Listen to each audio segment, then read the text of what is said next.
കലിയുഗവരതൻ എന്ന് വിളിക്കുന്നത് ശരിക്കും എന്തുകൊണ്ടാണ്? കലിയുഗവരതൻ എന്ന് വിളിക്കുന്നത് ഭഗവാൻ ഈ ഒരു കാലത്ത് കലിയുഗത്തിൽ ഏറ്റവും കൂടുതൽ നമുക്കുണ്ടാവുന്ന പ്രയാസങ്ങളുടെ എല്ലാത്തിന്റെയും കാരണം നമ്മുടെ ലൈഫ് സ്റ്റൈൽ മാറിയതാണ് അല്ലെ. കലിയുഗത്തിൽ എല്ലാ ദോഷങ്ങളും കൂടുതലായിട്ട് കാണുന്നു. എല്ലാ ആൾക്കാരും നുണ പറയുന്നു, എല്ലാ ആൾക്കാരുടെ ഈ ഫുഡ് ഹാബിറ്റ് മാറുന്നു പറയുന്നു.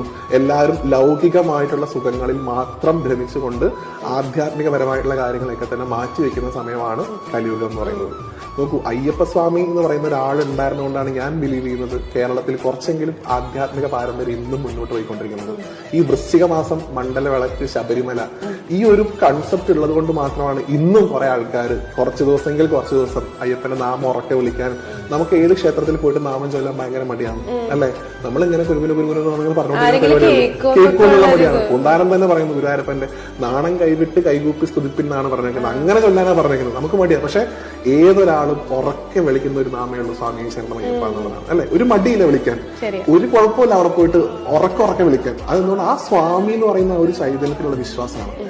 അപ്പോ ഈ കലിയുഗ സമയത്ത് കലികാലത്തിൽ നിങ്ങളുടെ ചര്യയൊക്കെ മാറ്റി ഭഗവാന്റെ പാതയിലേക്ക് വരുത്താൻ വേണ്ടി ഒരു ചൈതന്യം അവിടെ ഇരിക്കുന്നു. അതാണ് കലിയുഗ വരതെന്ന് ഭഗവാനെ വിളിക്കുന്നത്.